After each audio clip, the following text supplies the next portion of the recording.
Thank you so much for inviting me to be a part of this morning's service. This is an incredible church. I feel so much positive energy. You folks are very lucky to belong to such a wonderful community. So I'm really grateful to be here. Now, most of you don't know who I am, so let me just tell you a little bit about myself. This year, I turned 50. Yeah.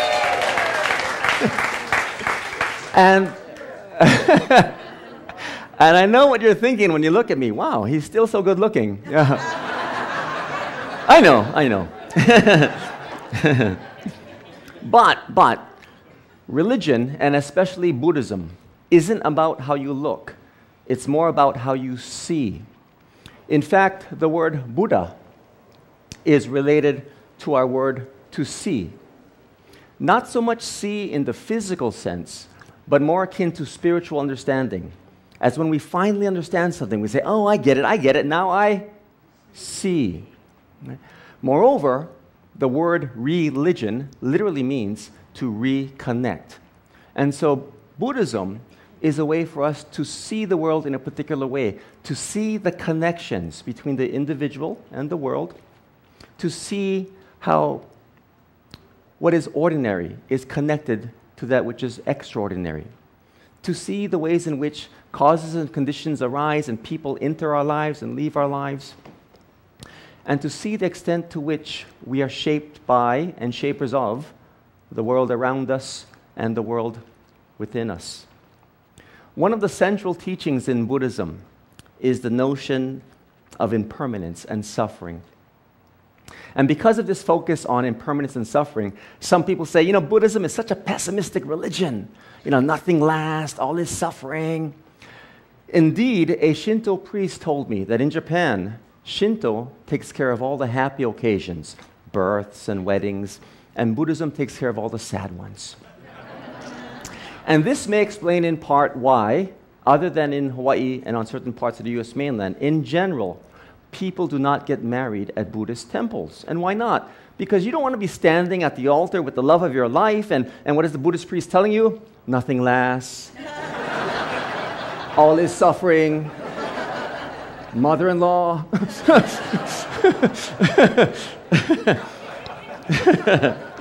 These things may be true, but let the married couple find out for themselves after the honeymoon.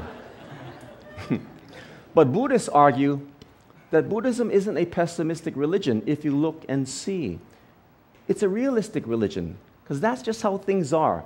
Nothing lasts. In the midst of joy, there is already the loss of joy. But if you understand and you see things properly, Buddhism is not a pessimistic religion, it's a realistic religion. And in fact, it's an optimistic one. How come? Because nothing lasts. And so in the midst of grief and suffering, there is already the loss, the end of grief and suffering. The problem of suffering then in Buddhism is not how to avoid it, but how to transform it, make it manageable, bearable, even meaningful. And some people ask, well, how can you control suffering when you can't control what happens, when it happens in your life? We may not be able to control what happens to us, but we can control how we respond to what happens to us. And if we can control our minds, we can control our bodies. And if we can control our minds and our bodies, we can control the world that we live in. One of the most popular stories in Buddhism is the story of a young woman, Kisa Gotami, who woke up one morning and she found her baby boy dead. And she screamed and cried, and she picked up her baby boy, and she ran through the village, going from house to house, pounding on the doors, right? Begging people, pleading, please help me, please help me. And the people thought that she had lost her mind because her grief was so great. And they said, Gotami, there's nothing we can do. But go see the Buddha. He is nearby. He can help you. And so with her dead baby still in her arms, she rushes over to the Buddha and pleads with him, begs him, please, Buddha, please help me. Please give me medicine. And the Buddha says to her, I can help you, Gotami. But in order for me to help you, I need you to bring me a handful of mustard seeds. A handful of mustard seeds from homes that have not experienced death. And so Gotami races back to the village and goes to the first house and pounds on the door and says, may I please have some mustard seeds, please? And they give her mustard seeds, and Gotami asks, has death visited this family? Yes, Gotami. The living are few and the dead are many. A loving grandfather passed away a few years ago, and they began to share stories of the grandfather's passing. And so Gotami returned the seeds to the family. And she goes to the next house, and again, may I have some seeds? And when she was given a handful of seeds, she asked, has death visited this home? Yes, Gotami. Our beloved mother passed away. And they shared stories of grief of losing their mother. At the end of the day, how many seeds does Gotami have? 0. She started with 0 and ended with 0, and some people say no change, but there was a profound change. A transformation had taken place. Her suffering had been changed. How come? With each house, when she shared the story of losing her baby boy, and others shared their stories of grief with her, she noticed that the suffering changed. It lessened. Grief shared is grief lessened. And that's part of the power of support groups. And I see on the bulletin board there are support groups here, and that's a wonderful thing. It helps people. There's a word intimately connected with suffering, and that's compassion, which literally means to suffer with. And so when you have compassion for someone, you say to that person, I can help you with your suffering. I can carry for a little while. I can help you. And so what Gotami realized by going from house to house, she realized that death is a part of life. And there was a change. When she started out, it was suffering for herself. But the suffering for herself at the end was transformed to compassion for others. She gave her baby boy a proper funeral, and she said to her baby boy, oh, dear little one, I thought that death was something that only affected you and I, but I see that it affects everyone. That death is a part of life. And she says to her son, the time that you spent with me was so short, but it was so precious. And she gave her son a proper funeral, and then went to the Buddha, who comforted her, who guided her, and she became his follower. Now, when I tell this story to students in my religion classes at UH Manoa and Leeward Community College, some students ask, what kind of story is this? Why didn't the Buddha heal the baby? Because in other religions, that miracle would have happened. So why didn't it happen here? Why didn't the Buddha raise the baby? Is it because he couldn't? That just proves Buddhism is so weak. Maybe. But let's say the Buddha did raise the baby boy, did bring him back to life. His mother would undoubtedly be happy. But what if the baby died again? What would the mother do then? How many times must the Buddha bring the living back to life? Bring the dead back to life before one is satisfied? Hanging on, clinging, denying death does not alleviate suffering. It does not bring happiness. It only intensifies the grief when death occurs. But accepting death and seeing that it is a part of life, and again, nothing lasts. And so each moment that we experience, because nothing lasts, each moment we experience, we are experiencing it for the very first time and also for the very last time. And so each moment is important. And every relationship we have, if you look at all your relationships, each one is going to come to an end, either because of death or separation. And so while you have the moment with that person, with the people, with the community, you appreciate. So in the end, the Buddha did not heal the body, but he helped heal the mind.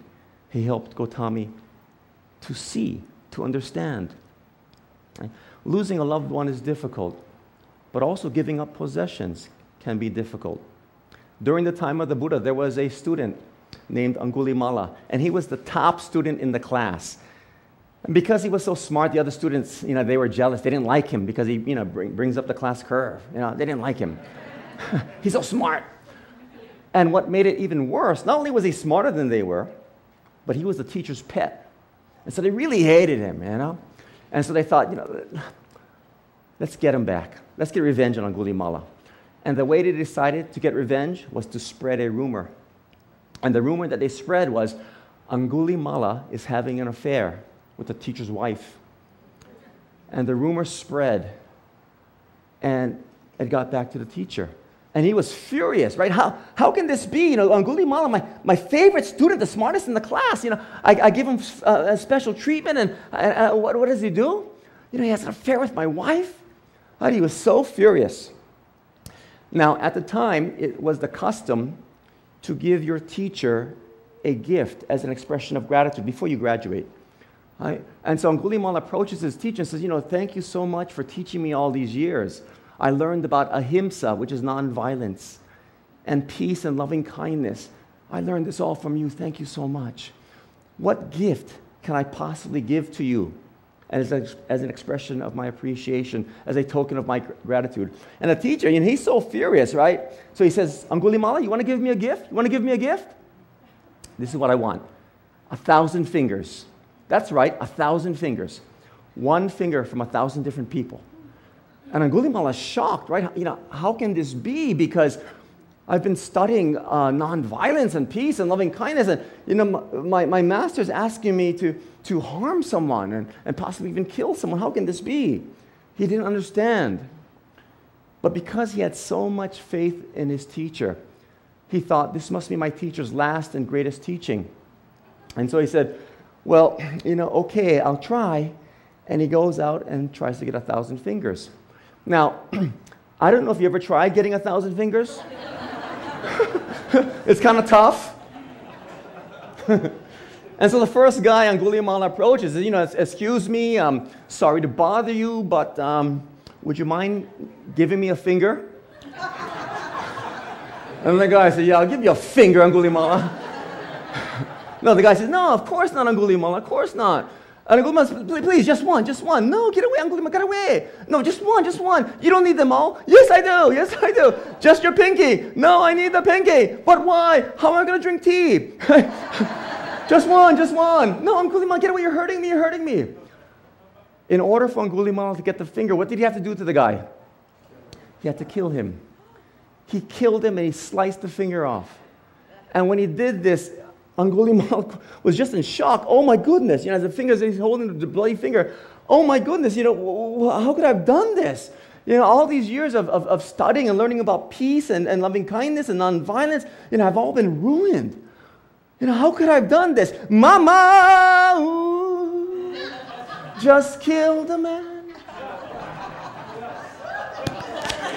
I should join, huh?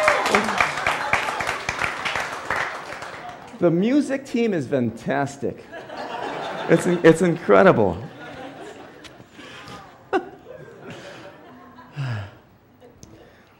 And so Angulimala says, oh well, 999 to go.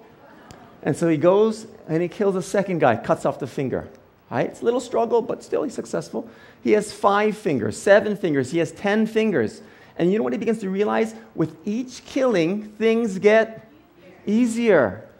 Yeah, ever notice this? Not that you're killers, but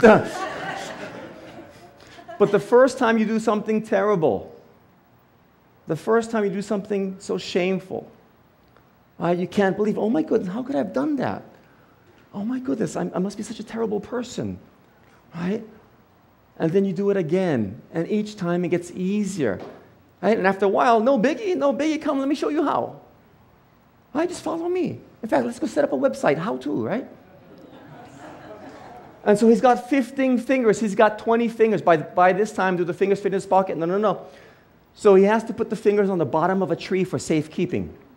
And he goes on and gets number 21. And when he comes back, the fingers are gone. How come? Because birds have come and they've plucked off the fingers.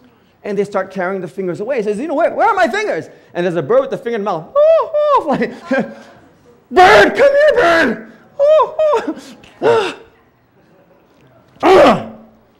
So what does he have to do? Start all over again. He gets 1 finger, 2 fingers, 5 fingers, 10 fingers, 20 fingers. Does he store them at the bottom of a tree? No. Now he starts to string them, makes them into a necklace, And in fact, that's what his name means. Angulimala means garland of fingers. He doesn't want to lose track of his possessions. All he's thinking about are fingers. He's got 50 fingers. He's got 100 fingers. He's obsessed with fingers, right? He's got 200 fingers. And he's just fixated on fingers. From the moment he wakes up to the moment he goes to sleep, all he's thinking about are fingers. Whenever he meets someone, what's the first thing he's checking out? Oh, look at that guy. He's got a nice one. He's just checking out body parts, right? And some of my students in my classes are this way. When they meet people, they don't see the person. They're just attracted to the body parts. They mistake the person for the body parts. They don't see. And so Angulimala has 500 fingers. He's got 800 fingers. And he's lost touch with reality. His possessions now possess him. Instead of possessing possessions, he is now possessed by his possessions. He is now a slave to his possessions. And he's lost touch with reality. He cannot see the difference between what is right, what is wrong, what is reality, what is illusion. And he's foaming at the mouth, and by this time, nobody wants to play with him. Nobody wants to be his friends. And so he's a hard time renting. He can't find a place to live. What do you do for a living? Right? And so he has to go into the forest and hide and jump unsuspecting travelers, attack them, kill them, and cut off the fingers. So he's got 900 fingers. He's got 990 fingers. He's got 999 fingers. And you think, just one more. Right? He's just so obsessed with fingers. Just one more. Oh, this one last finger, it's going to be special. Oh, I feel so sorry for this person. Oh, I'm going to, before I kill this person, I'll make the person suffer first. Oh, yeah. I'm going to knock him out, tie him down, right? And wait for him to wake up. And I'll be sitting right next to his ear, and I'll be sharpening my knife right by his ear. So when he wakes up, he's going to realize that I'm there. He's going to scream, oh, it'll be fantastic, He's going to beg for mercy, but no. I'm going to hold his hand down, get his finger, spread him out, and start cutting. Yeah, let the blood flow and lick the blood. Oh, it's going to be fantastic. Yeah, and cut a little more, and then get the bone, yeah, and get a little saw, and start sawing. Oh, he's going to scream. It's going to be fantastic. And then, when I cut through the bone, I'll leave a little bit of the skin left, and just pull, and then twist. Yeah, he's obsessed. He's obsessed. He's like people with their iPhones. What can I do with this? I'm going to try this. Oh, yeah, look at that. What color? Who is the last victim? Just one more. I just need one more. His mom. Angulimala's mom, because parents love unconditionally. And so his mom has heard about Angulimala. And so she goes out searching for him. She goes from village to village. And finally she reaches a village that knows Angulimala and says, have you seen my son? Angulimala is your son? The serial killer? He's in the forest. He's hiding in the forest, jumping unsuspecting travelers. But I wouldn't go there if I were you. It's okay. He's my son. I can talk to him. And she goes into the forest, and Angulimala, he's just salivating. Oh, I feel so sorry for that person. Oh, I can't wait. Mom. Oh, Mom. Why does it have to be you, Mom? But too bad, Mom, too bad. You're going to hurt. You're going to suffer, Mom. Oh, it's going to be great. It's going to be great. And so he goes to get his mom, but luckily for the mother, the Buddha is nearby. And the Buddha sees this woman entering the forest, and he steps in front of her and enters the forest first. And so Angulimala says, oh, thank you, Buddha. Thank you for saving my mom, but now you're going to get it, Buddha. Now you're going to get it. Oh. And he jumps down and tries to attack the Buddha, tries to kill him, tries to grab him, but he cannot grab him. And the Buddha's just walking. Right? He cannot grab a hold of the Buddha. And so he starts cursing at the Buddha, starts yelling at him. Stop, I say. And the Buddha turns around and says to Angulimala, I have stopped Angulimala. I have stopped harming people. I have stopped clinging to illusion. I have stopped being attached to things that don't matter. I have stopped being possessed by my possessions. It's you, Angulimala, who needs to stop. It is said that right then and there, the illusion that entrapped Angulimala was shattered. The darkness that engulfed Angulimala all that time, destroyed. The light of the Buddha reached Angulimala. Before the Buddha, Angulimala lived in darkness. And when we are in the dark, we cannot see. But now with the teachings of the Buddha, Angulimala was no longer in the dark, now he was in the light. Which is why the word Buddha, yes, it's related to the word to see, but many of you know that the Buddha also means enlightened one. Why? Because he is in the light. The teachings offer a light that leads you out of the darkness so that you can see. You can see through the illusions. Long story short, Angulimala converts, he repents, he converts. He will suffer the rest of his life because of the deeds that he had done. But even though he suffered, his life had meaning. Because suffering ceases to be suffering the moment it has meaning. We all suffer. But religions provide us with meaning. Religions are meaning-producing systems that connect us to the world around us and to each other. We are connected to the past, to the future, right? And seeing the connections and understanding that each moment is a link to all that came before and all that will follow, and most importantly, each moment will never happen again. Inspire us to live fully, make the most of each moment, make the most of the relationships we have with everyone, because moments don't last. So they inspire us to live fully, to create meaningful and truly happy lives. There is a world of possibility, we could say, in each moment.